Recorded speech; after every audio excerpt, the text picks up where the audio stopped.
Welcome to Movies We Like, part of the True Story FM Entertainment Podcast Network. I'm Andy Nelson, and that over there is Pete Wright. What's the buzz, Andy? Tell me what's a-happening. Today's episode, we have invited editor Lucy Donaldson to talk about Norman Jewison's 1973 movie, Jesus Christ Superstar, a movie she likes.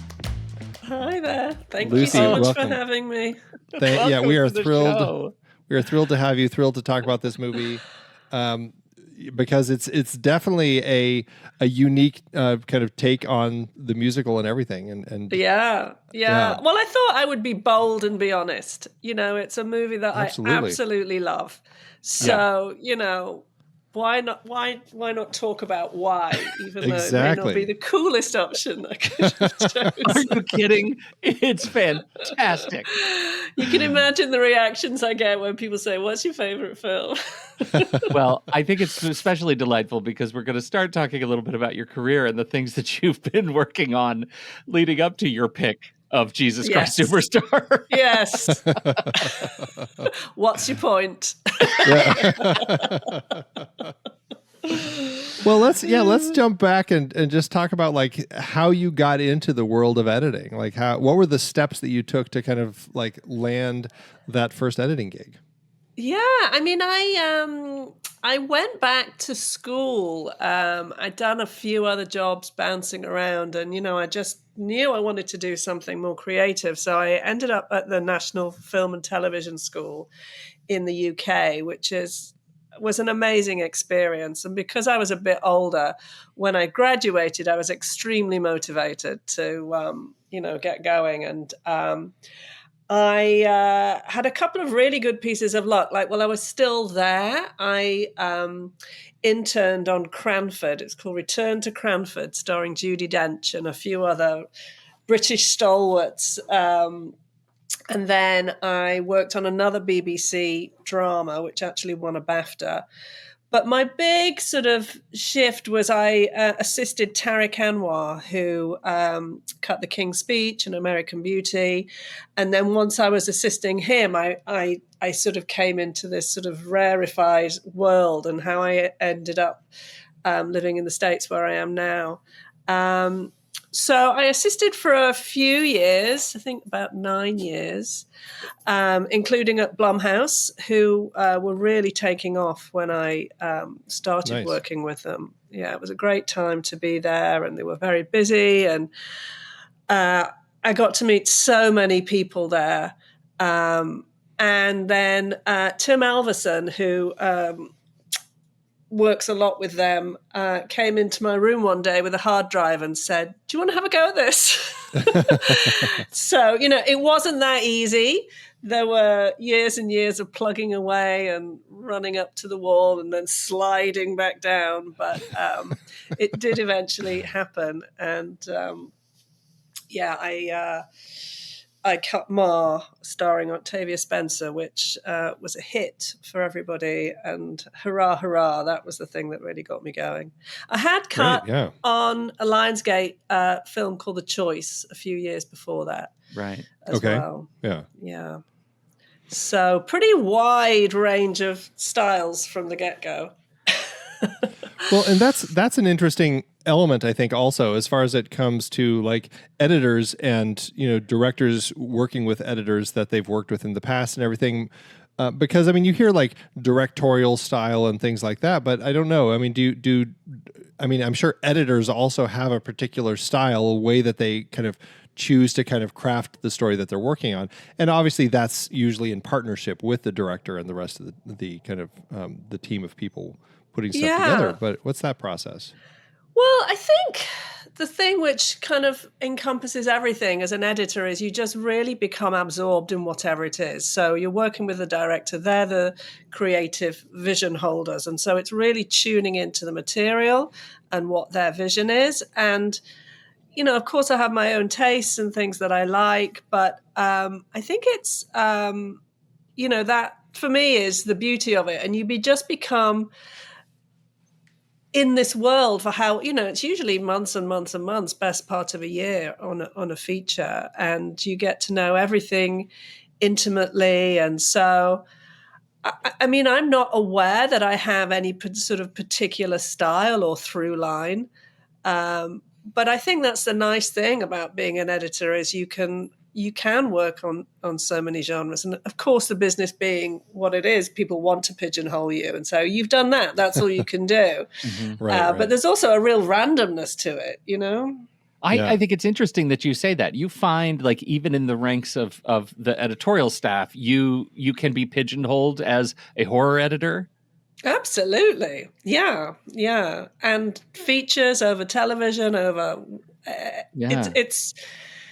it's not a good thing, but it's definitely been my experience that people only believe you can do what you've previously done. And I think I've done quite a good job of being all over the map.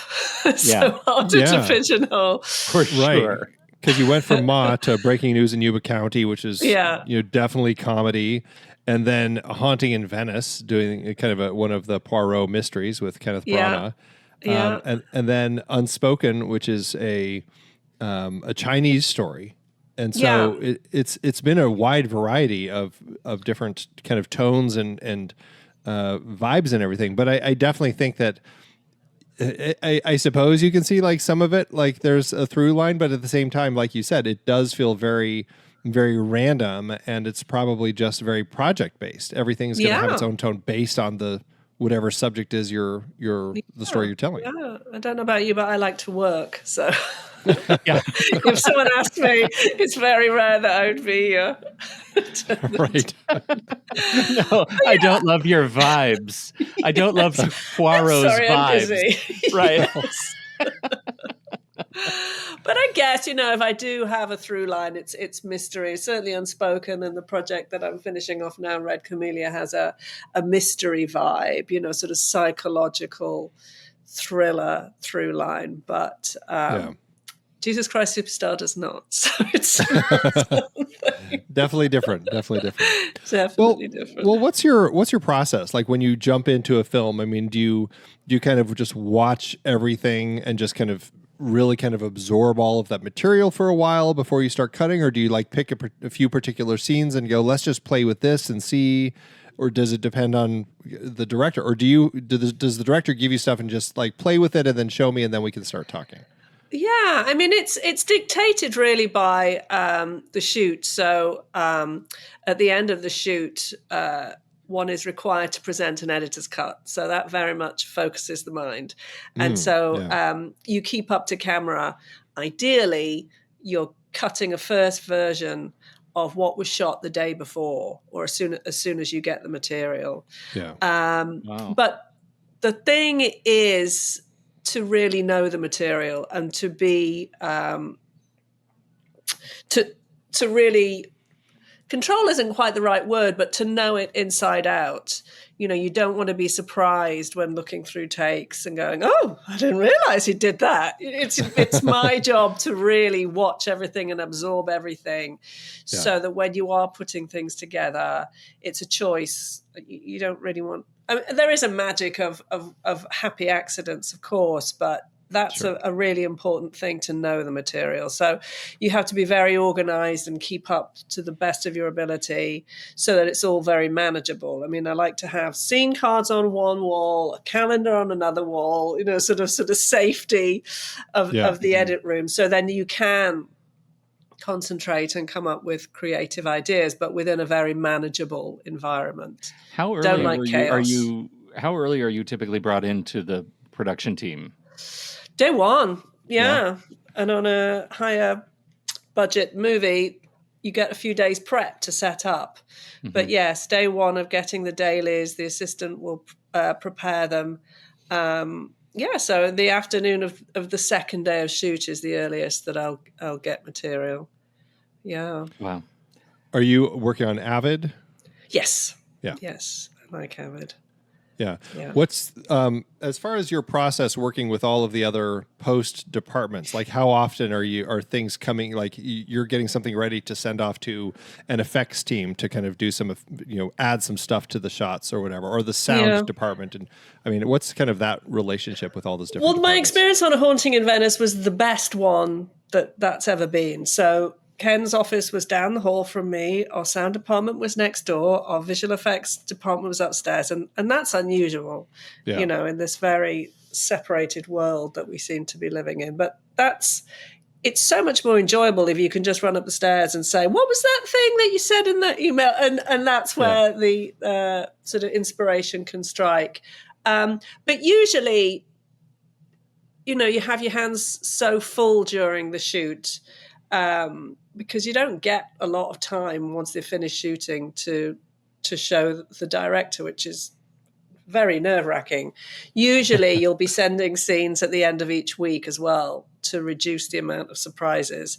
And that's really just so you can see if there are anything that the director should be aware of, so that all you're really looking for at that point is tone and performance, and so the director can see. I don't normally get much feedback on those scenes that get sent on a Friday, but it's you really don't want to be in a position where the director hasn't seen anything for the editor's cut. That's just too stressful. So you're really trying to keep everyone, well, not everyone, the director and yourself up to speed with what's happening. And I suppose that like those weekly scene cuts that they're looking at, are they also using those to determine reshoots and to say, oh, that didn't quite work, or this doesn't tie together right, we're going to need to that can definitely be, if something isn't working, then it's good to let the director know. It's obviously being an editor is a very political role as well. Sure. So but yes, you would definitely, if there was something that you felt the director should be aware of, then that's the time to do it as soon as you've received the material, and say, hey, just wanted to get your feedback. Well, yeah, and I suppose that's interesting because like they might have had a very specific idea as to like, oh no, I want this to cut to that very deliberately, which might not make sense upon immediately looking at it. And then and you look at the footage and like, I don't know how that is meant to like get from this to this. And and so unless you've worked with the director before, you're still feeling your way. And it could be that the director went for something like a bold choice. And so you certainly don't want to be giving the impression that you're in any way surprised or disappointed or thought that isn't the best possible way to have done it, which is hard. Usually the shoot happens elsewhere and you're in a different city and the director's attention is on set and they've got so much that they're doing. Especially when the director is also starring in the film. Right. A little busy. Oh, yeah. Right. Yeah. No kidding. I want to go back to process because one of the things that I think is so interesting, and I will preface this by saying I've never cut a feature film, and what I find, especially over the last 10 years or so, is that the tool set is so spectacular in our editing applications that I tend to perseverate on the product, and I will use the tools as I'm cutting a project together to maybe a greater extent than the workflow demands. I'm wondering how you keep yourself from saying, I could sweeten the color, I could sweeten the tone, or do you do that kind of stuff in your editor's cut? I mean, time is really the dictator because, you have a team around you who, if there's a scene which really needs some color attention and is distracting, then sure. But really, you're putting the nuts and bolts and the basics together. And for example, in A Haunting in Venice, Ken was very keen that that I didn't cut with music. And I think that's a really good approach because if it's working without music, it's only going to get better. Yeah. And that's a situation where you not that you can hide things, but you could really just work at each stage. So the rhythm and the material and the performances are really what you're concentrating on. And then you build from that. So when all the other departments come on and are involved, then it gets richer and more sophisticated. But really that editor's cut is to show that the story works, the pacing works. And of course you include everything that was shot. so that the director can see. I would never start cutting scenes out or even lines at that point. You Sure. want to know what you're working with. Right. No, there aren't too many bells and whistles at that point. Yeah. Are you obviously not for Haunting in Venice per Ken's decision, but I mean, when it comes to adding music like temp tracks and stuff, is that usually a decision the director makes? Like, I like this tone of music, use this here, or do you like participate in some of that for your we very editor's much cut? participate. It's usually that the director has so much going on. Possibly, before the shoot, you might receive some cues, or if there's a composer already on the project, then I would use their previous scores as a go-to. But no, music is very much, and poor us editors that are overlooked for all the things that we do initially. But yeah, music, we do temp visual effects, we do a lot of sound work, and that becomes like the skeleton for the other departments. And of course, they bring so much more to it. But you have to get the story to work, and you have to know that it's going to work. So there's an awful lot of temporary things that we do, which sets the tone in a lot of cases. But yeah, if the director has a certain song or score that they particularly like, then that makes life easier. It's very hard to have a blank page on, but then again, that can be where, you might start hearing something as you're cutting picture. And I mean, I love music editing. It's have you ever had a director though like fall in love with one of the temp tracks and want to try to keep using that? Because all the time you we hear those happening. stories. Yeah. Oh yeah, it's so hard. It's especially if it's something very, very moving, and of course, as an editor, you want to use the most effective, which is usually the most expensive song. Right. Yeah. So that's always hard, unpeeling it. And then occasionally, a director will get so used to it that someone has to stump up the cash. Yeah, right. But yeah, I don't know how just to what degree this story is apocryphal, but I've heard it and read it multiple times that famously George Lucas and the first Star Wars movie are the non-example, the counterexample to a film that was comically not working until John Williams stepped in and actually gave him the music. And so your comment about Ken not wanting to cut to music to see if it works, of course that makes sense. There's a legacy of mistakes made that are hidden by a glorious score. And Haunting in Venice is just lovely. Thank you. Yeah. No, it was an amazing project to work on, but just sparse musically. But that was very much a choice too. But not sparse. Like, that's actually the thing that hits me about that movie, that it's so deeply color timed. Like it has a real identity, and so I think color can hide things too, to the same extent, especially in a horror type, moody psychological horror. So that's what leads to these sort of questions on how much do you get to work with to hide versus, as you say, you might call it the scaffolding in the middle of the desert for your bohemian players to dance about on. I don't know where that comes from. That illusion, I don't either. I don't either.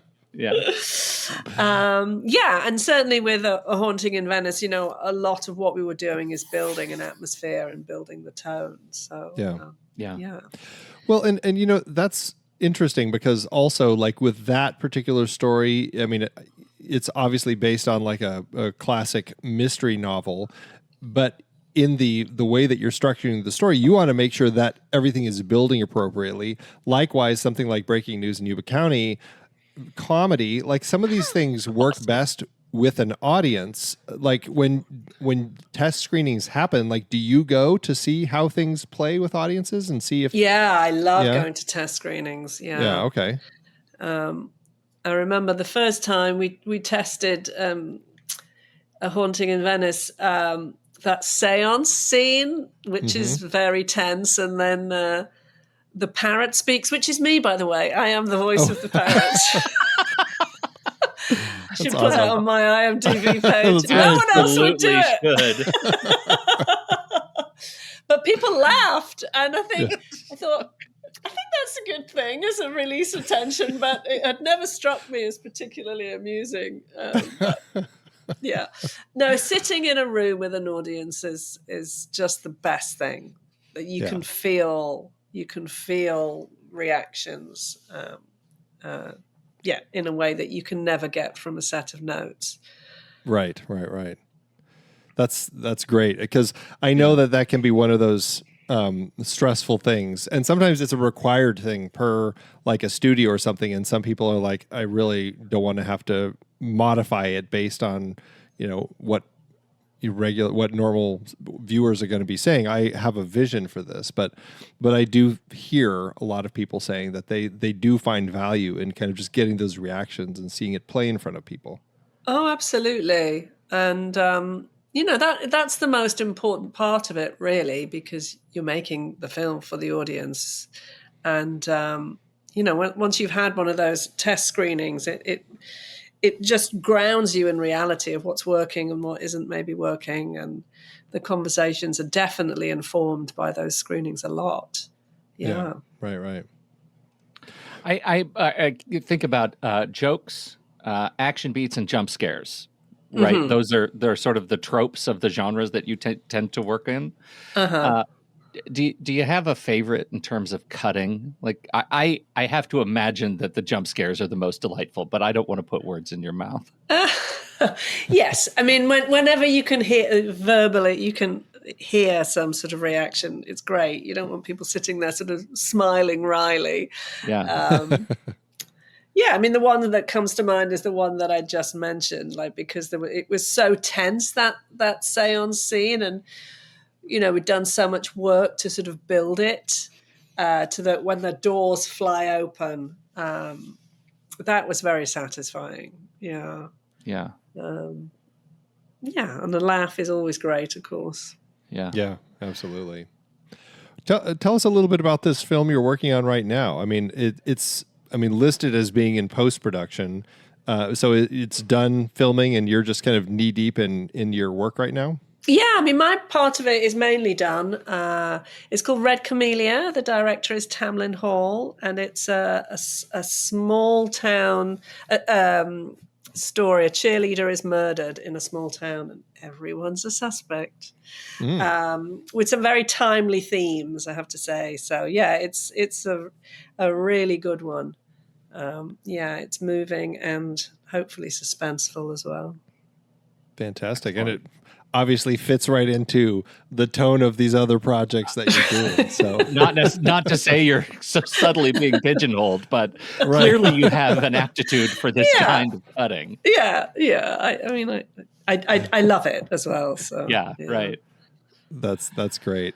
Well, we'll have to. Do you have any sense at this point as to when it's going to get a release? Like, is it later this year? Or is that the goal? I don't know. I would imagine it will get a festival run, hopefully, later this year. Great. But I don't know what the plans for distribution are, honestly. Yeah. Well, we'll have to keep an eye out for it when it comes out so we can check it out and let people know to go see it. Yeah. Well, and same thing with the was it Unspoken, which is one we haven't been able to find. Looks like it just had a 2024 festival run internationally, and it doesn't have domestic distribution yet. Well, it was a co-production between China and the States. So I think, it's, I don't know, honestly, what's happening with that either. And it was filmed in Canada. So, I really hope that gets a release. It's about a student who's murdered on campus, and her father comes over from China to investigate.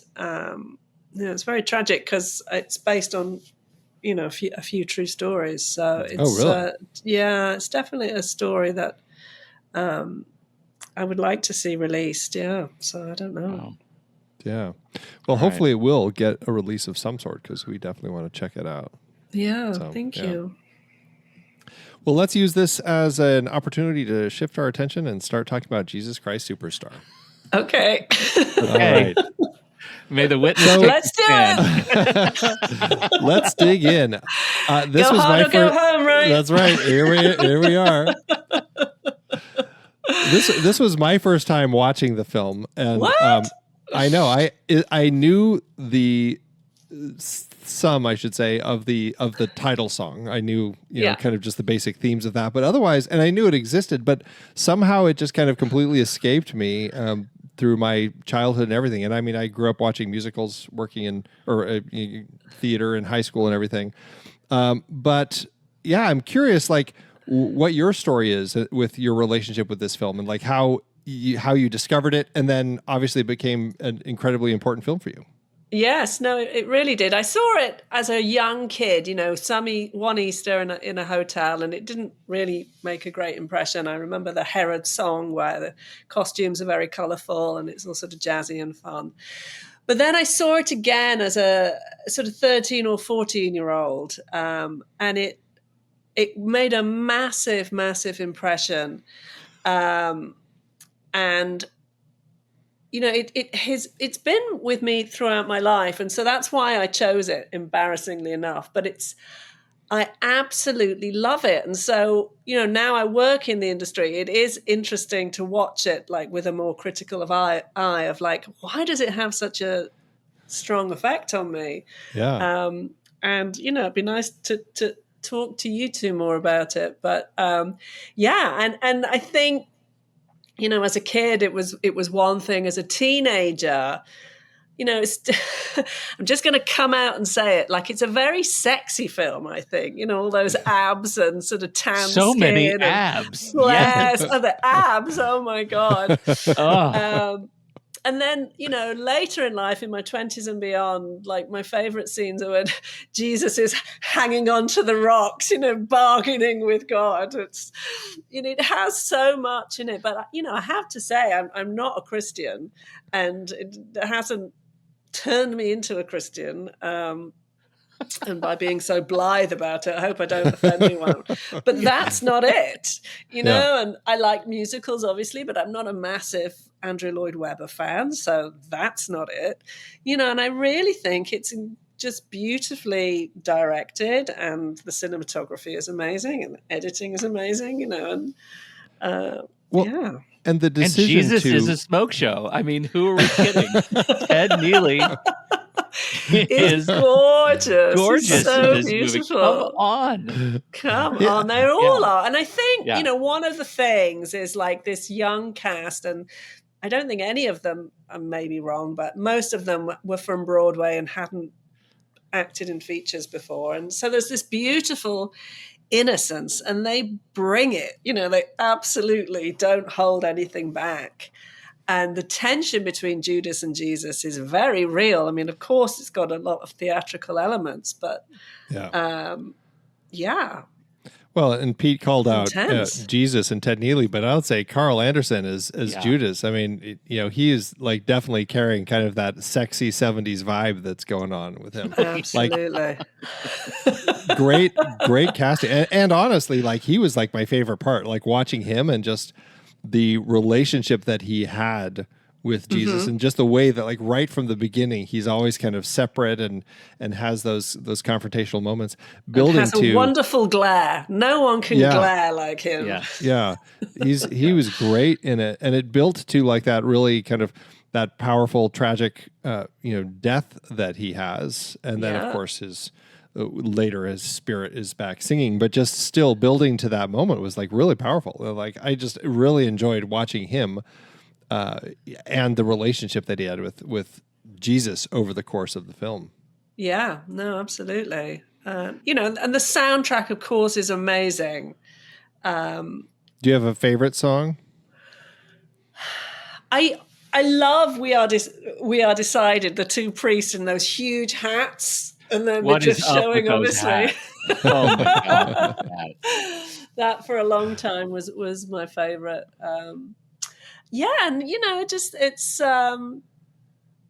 what is the song called when he's bargaining with God? It's after Gethsemane, where Judas and Jesus have their big face off in the Garden of Gethsemane. Foolishly, Yeah. I don't have the track list to open. Is that I could we normally is would. that, could we start it? Could we start again, please? Was it before that one? No, it was after that. Let me just see. There was which Judas's one that death is. trial before Pilate, including the 39 lashes. I feel like that. It's not. Then there's the crucifixion. It wasn't the Last Supper. Oh, I only wanted to Dan- say Gethsemane. Okay. I only want to I say only there wanted is to say. Oh, right, yeah. Yeah, that's it. Yeah, he's very tortured. It's an right. interesting musical. I was introduced to the musical before the movie, but all of it's been a part of life because Mom loved it, right? And when Right. Mom loves some stuff, this is why I love Canned Heat to this very day. I don't apologize for that. But the movie, I think structurally, any problems that I have with the movie are problems that I have with the musical, which is the first act is a banger, and the only thing interesting in the second act is King Herod's song. Like Right. it's just sort of the story itself kind of falls apart. This whole dance between we're gonna go see Pilate and we're gonna march across the desert, and then no, Pilate says you gotta go see Herod. Now we're gonna march back. It's practically a South Park episode. And then he says, "Oh, Herod says no, walk across my swimming pool." Well, I can't walk across the swimming pool. Okay, get back to Pilate. You're not a swimming pool walker. And all of that just feels so structurally weak to me, which is the problem with the musical, right? That I really struggle with that.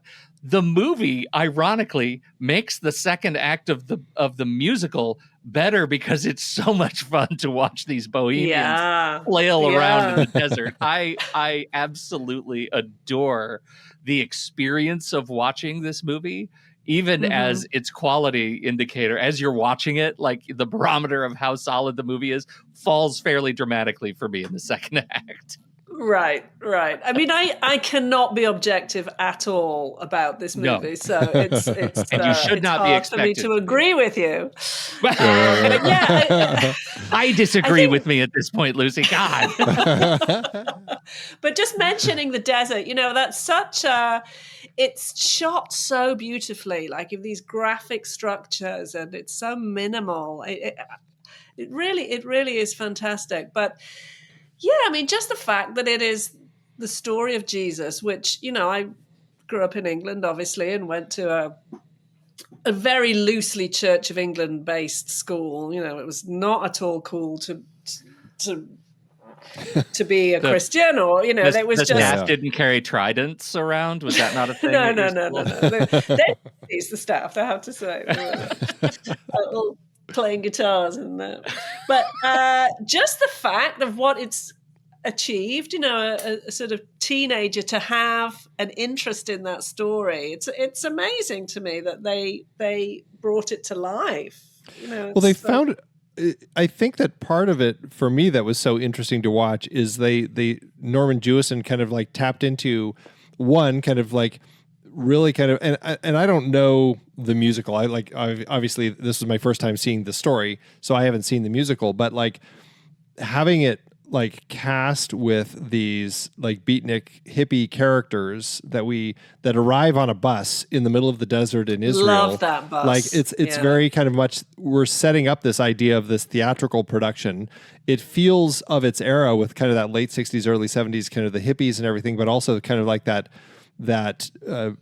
Jesus, like the rediscovery of Jesus with some of these groups also. So I don't know, he just like the way that he tapped into these sorts of people in this sort of story, feeling like they're putting on a show, but then it just kind of becomes the show. It was kind of like this meta construction, and then to go shoot it in the desert in Israel also with some of these fascinating locations, like it was like a Henry V type of story where like you see it starting as a stage show, like when Olivier did it, and then suddenly over the course of it, you're actually there living it. And it just kind of had that same vibe to me. And I thought it was so fascinating, especially with this group of people choosing to tell it, because it is young, exciting, sexy people telling this story about Jesus. Yeah, no, I really agree. And I think the way that we are brought into the story is it's exactly what you say. And, you become sort of a cast member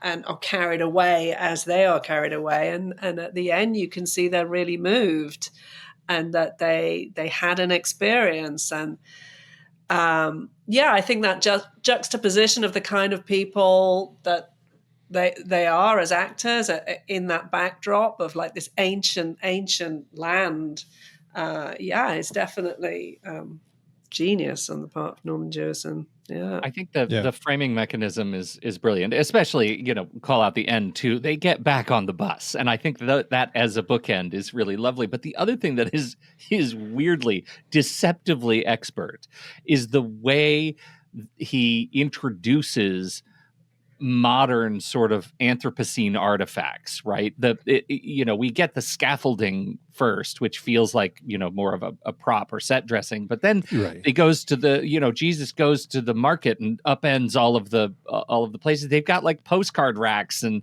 sunglasses for sale and all of automatic weapons, automatic weapons. Yeah. and then, by the second act, you're so accustomed to the sort of weirdness of modernity being thrust at you when the tanks come over the hillside, over the horizon, and the jets fly over you. That I don't know how he tricked me, but by that point in the movie, I was in it. I was like, well, of course the Romans have jets. Like they would be jet enabled. Yeah. I fully agree, and I think that makes it like a story for, sounds ridiculous, but for all time, for all ages. Mm-hmm. You're in it, and it's very effective for making it, modernizing it. Yeah, I was watching it alone, and my wife and daughter walked through the room several times, and eventually just stopped. The movie is magnetic. I don't know why. Like you may come to it for different reasons, but once you start watching it with any level of attention, you kind of can't stop. Right. Yeah. Now there's a real magic. And as we're sort of taking it apart, it's like, is it this? Is it that? But it's to me, it's just one of those situations where the whole is bigger than the sum of its parts. Like there is a real magic to me, and the fact that I watch it every Easter and not more often because I want to not OD on it. The magic. There is definitely something that keeps me hooked. There's an interesting element to this decision that Andrew Lloyd Webber and Tim Rice chose to tell this story in that that style of like rock opera, where they're basically singing the entire show, right? Yeah. Maybe it's just because I've seen it first and more often, but like for me, like Evita, it feels like they really kind of figured it out by the time they got to that one. Like with this one, I couldn't remember the story and all the different characters as well. And so I had to like read through a synopsis and go, oh, okay, that's what these pieces were and everything. So I feel like you can definitely get a sense for me of their passion and excitement about telling the story this way. But I definitely feel like it felt like an earlier work to me. And by the time we got to other things like Evita, I feel like they've kind of figured out how to fine tune that work and everything. But and I think again, that's, the youthfulness of everyone that worked on it. Sure. It's sort of naivety, but God, does it work? And I think the fact that they're not having long conversations and then suddenly bursting into song, I love that, because that's always a very hard transition for me, about when somebody feels the need to start singing about how they feel after they've just been having a very real conversation with someone. So it's Do you have a broader relationship with Andrew Lloyd Webber works? Like, does Technicolor Dreamcoat have a similar impact on you as Superstar? Absolutely not. I do like Evita, but beyond that, it leaves me very cold. Yeah. Yeah. I think that. Like, it's a funny relationship. Like the highs for me, especially in my youth when I was a musical theater kid, were Evita, Phantom of the Opera, Superstar, of course. But then Starlight Express comes along. I'm like, what are you doing? What are you doing? Nobody gets this. Nobody does. Yeah. But School of Rock comes along, and it's a triumph. It's just a lovely ode to a different kind of music. And so I'm real hot and cold with the Weber Rice compilations. Me too. I don't know if it's Andre Previn's involvement, because I don't know very much about the story of the making of it, but I believe Andrew Lloyd Webber wasn't very much involved in the movie. So, but no, I'm the same as you. I like certain sort of musicals. Like another musical I love is Cabaret, which is grounded very much in reality. Very grounded. Right. I am absolutely not into Seven Brides for Seven Brothers and all of that, Oklahoma sort of like not me at all. So it's as I say, I am as mystified as anyone.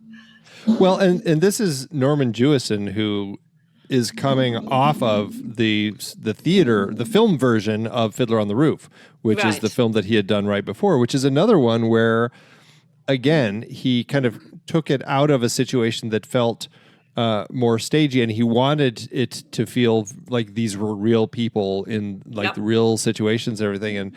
And it definitely feels like a continuation of what he was doing with that film and just amping it up, because that one was definitely more realistic in the sense of how he chose to tell that story, even if you have the metaphorical fiddler still sitting on the roof and everything. But here it's like, I mean, like there was definitely a vision that he had here to just change things up quite a bit, which is interesting. Yes. And I think it's all very bold. Like, certainly the editing choices, they go from like these massive wides to like extreme close-ups of the beat, of the music. They're just doing it. Yeah. You've done a musical, some musical work, right? That you did the Subway anthology. I have not seen. Yes, I haven't. I have not seen that either. I regret to say, but I'm curious. When you look at something like Superstar as a foundational, film in your love of film catalog. How does that fruit come to ripen in your work editing other music pieces? I mean, a lot of what happens editing is subconscious. I would really say that. Like it's not a verbal like decision-making process. And then I have to really engage a different part of my brain where I think, why did I do that? Why did I want to put those two things together? I mean, I would love to do more musicals. I had a conversation with a really big musicals editor who said, "Oh, I'd love to do horror." Oh, that's so funny. Going back to pigeonholing. You won't, because you've already locked in your future, but I get it. Again, it's back to that where opportunity knocks. And but I would absolutely love to do more musicals. And it's, I think there's two sides of me. Like I also really love realism. Like what got me engaged in movies sort of as a late teen, early 20s were people like Ken Loach and Mike Leigh. I mean, they're so far away from Jesus Christ Superstars. Or maybe not. There is that sort of realism, I think, that you buy into. Well, I just think it's so funny looking at Jewison's catalog. Like Andy mentioned, Fiddler and Jesus Christ Superstar, essentially back-to-back 71 and 73. But leading up to that, the Russians are coming in the heat of the night, the Thomas Crown Affair. And following Superstar, he does Rollerball. Jewison, what are you doing? Right? Like, there's a guy who's going to defy any effort to pigeonhole. We're going to the desert, and then we're going to the roller rink. It's going to be amazing. Yeah. But I think, sort of talking about why it works, I think that's a question about the business as a whole. Like you can have all the elements together that you think, oh, this should be an absolute hit for sure. And something doesn't work. And then something like Jesus Christ Superstar, like, in my opinion, at least, it just works incredibly. But it's probably a very fine line. Like, the choices were so bold, the performances are so maybe a little OTT at points, which definitely have room for. But Well, it could have tipped over very easily, and maybe some people think it did. But well, I mean, I think some people do, because I mean, like, the critical reaction was not very positive with the film and everything. But I mean, it did well at the box office. Like, it was a success, and obviously, it's kind of this. I mean, both the film and the stage versions have kind of continued in popularity over the decades since it first played. But I think that also speaks to just like what you were saying, like how they went big, they went bold, they their hearts are on their sleeve with their performance. Like it's full of like kind of this raw energy, and I think some people it is harder to kind of tap into that, or to welcome that. Like, they see that and it's like, that just is too silly or too much or too something, and they just they can't open themselves up to kind of taking all of that in. But I think that's a struggle with films like this, because Jewison was doing something big and bold, and so were Weber and Rice, and I think that for me it shows on the screen that it was like they took a big swing and they did a great job hitting it. It's pretty wild. Yeah. And I think, I of late have become a bit obsessed with podcasts which are all about the industry and the business. And it's just so nice to remember, like, that it's actually an art form and it really touches people. And if you're so consumed with how much money is something going to make, there's no room for that magic. And let's hope that we can get back to that at some point, because it really is. It's a reflection of our culture, and something as bold as this. It just, I do think this is one of the perils of this one, is that it comes. It's a great example of a work that demands participation from the audience, right? It doesn't. I don't know how to watch. I'm like you. I don't know how to watch it completely objectively, because it is such a part of my history. The music is such a part of my history, that if I were to have come to it like Andy, who's again objectively a curmudgeon at this point, I look forward to reading Andy's review of the film, because I think that there, how much joy do you bring to your watch of this film is sort of what hinges on the power of the movie to affect you. That's like my simple perspective. I love it because I love to love it. Yeah. But, I watched it again, obviously, in preparation for this, and I loved every second of it, as I always do. So there's something very perennial and sustaining. Yeah. You talked about like the emotional. You mentioned the emotional connection and everything, and we haven't brought up Mary Magdalene yet. Yvonne Elliman playing her, and I just one of the other, like, the three core characters, Jesus, Judas, and her, like, those three had such like emotion and just brought so much to the story. And I mean, that song, Everything's All Right, like, I have been singing it since I watched this. That is the song, more than even Jesus Christ Superstar, that has stuck with me. Like, it won't leave my head. It's a fantastic song. But it also just speaks to that emotional core relationship that she has with Jesus that really kind of like develops all the way through later, when she's talking to him toward the end of the film with the I don't know how to love him, right? And like, that relationship was like emotional and powerful. Like, I really enjoyed how that character came across in the film. It was very well done. Well, probably controversially, I've never really connected with her songs, and I think, I go back to like being heterosexual. For me was all about the men. It's like, could we start again, please? Yeah. Come on, get back to the guys. That's very fair. Well, then I will take her songs, because I really enjoyed them. And I hear you, but it's Yeah. absolutely not what it's about for me, which is again one of the things that makes me laugh about it. I mean, Yeah. Bob Bingham, who plays Caiaphas with a huge hat Yes. and very focused when he's on screen. Yes.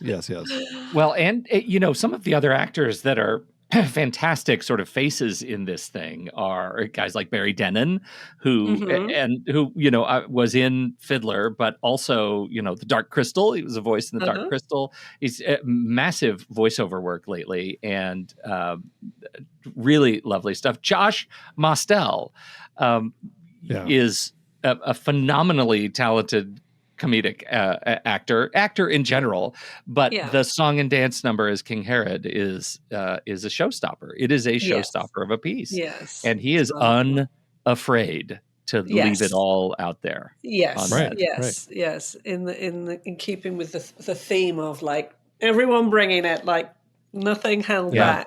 Right. And I think that's just kind of, it's so captivating. It's like, all right then, come on. Yeah. Well, and also just kind of like going back to the way that the film starts with the bus and the arrival and everything, I found it actually, it really kind of hit me as like quite powerful the way that they chose to end the film, because here you have Jesus on the crucifix and everything, and the whole troupe kind of slowly a little less enthusiastically, they move back toward the bus to get on it. And you do have just a couple of the characters, like I think it's the actor who plays Judas and the actors. I'm calling them that because at this point they're the actors who are playing this thing. Yes. And the actress who played Mary, they kind of stop and look around like they're expecting Ted Neely to be there too, and he's not. He's already on the bus. Well, it's like, but he's Jesus, and it's like the way that played was actually it was a very creative way to kind of do that, because we don't really see the whole resurrection and everything. We have kind of that sunset shot at the end, but that kind of alludes to it. But I was like, that was actually a really creative and touching way to kind of get that across. I really liked that ending. Yes, and I don't know how it ends on the stage. Pete, did you say, or have either of you seen the stage show? I think it's open to interpretation by the director. I think some cases they leave him on the thing, but I've never seen a production of this where a bus of bohemians comes into the stage left. Right. I have seen our stage version of it, and I was like, nope. This is not at all it. But that very last shot of the landscape has a shepherd and his sheep going through the sort of middle ground, which I think I remember reading was not at all planned. They just happened to be in the shot. Oh, wow. So maybe there is some sort of spirit that was present. Yeah. Had they really wanted to be bold, they would have just left Ted Neely there on the cross. That would have been a bold ending. The bus takes off and Ted Neely's hanging around. Yes, but I also like, them sort of wrapping themselves in their shawls, like they have had an experience which they didn't expect to be moved by, because they're sort of hardened New Yorkers or wherever they came from, but they were touched. It's I really liked that ending. It was just considering like it has that sense of kind of just the theatricality, meta nature of it with the scaffolding and everything, and then you get to that ending and it just felt like an actual, like, I don't know, it felt like a filmic ending that Jewison had come up with. Like, let's do this in a really creative, cinematic way that allows us to kind of tell the rest of the story without having to overtly tell the rest of the story. Yeah.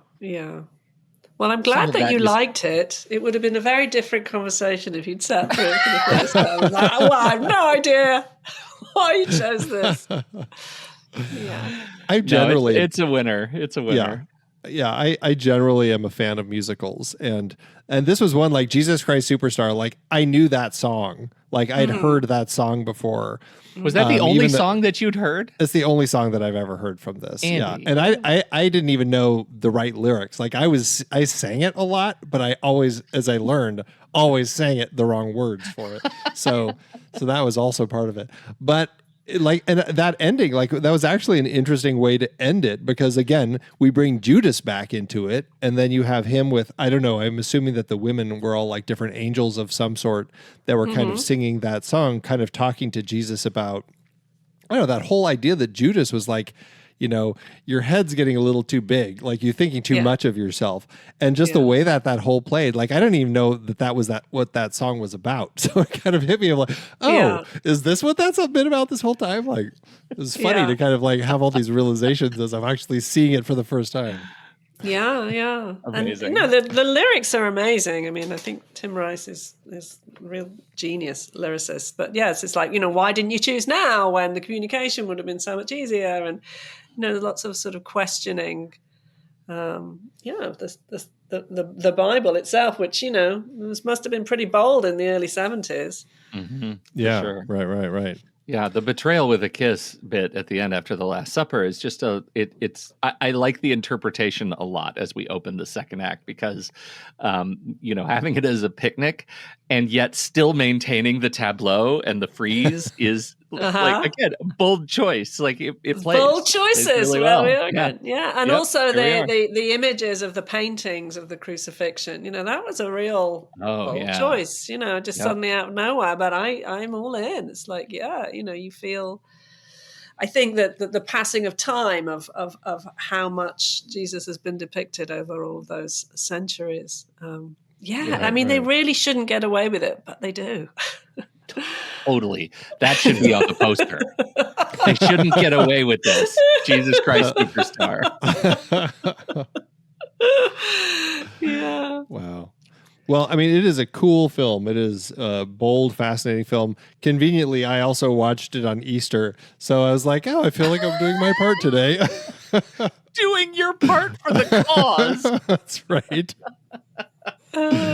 But yeah, such an interesting film. I'm really glad that you brought this as the film that we were going to talk about today, because it is wholly unique. And I think that, I don't think you have to be a Christian to watch this and appreciate the story and what they're doing and what they're choosing to tell. We're a bunch of heathens, right? Totally, and we love it. Yeah. It feels very much Jewison. Like this feels like, especially when you know what he did with Fiddler, and then you watch this, it's like this is how he likes to do his musicals. He likes to, a little more realistic, but also then we're going to throw in this bohemian vibe to it and everything. And it's, I don't know, it really tapped into kind of the tone for the world. So yeah, I enjoyed it. Yeah.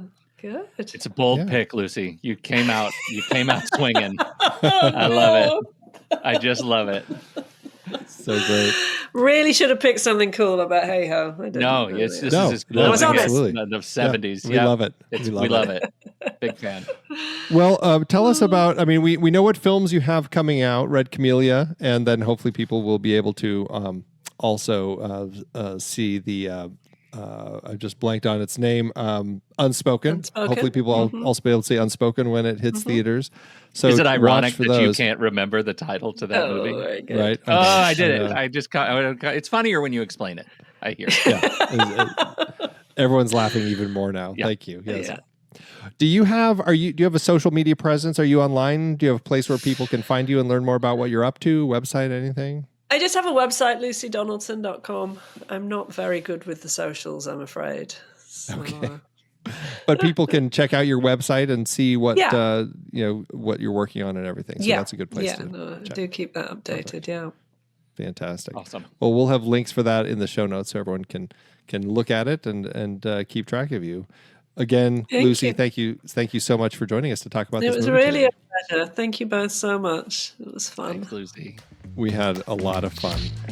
Again, we'll have the link to Lucy's website in the show notes. We, again, appreciate you joining us here today. For everyone else out there, we hope you like the show, and certainly hope you like the movie like we do here on Movies We Like.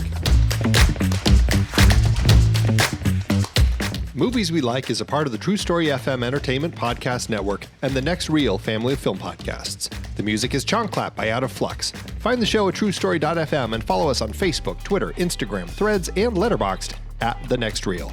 Learn about becoming a member at thenextwheel.com/membership. And if your podcast app allows ratings and reviews, we always appreciate it if you drop one in there for us. See you next time.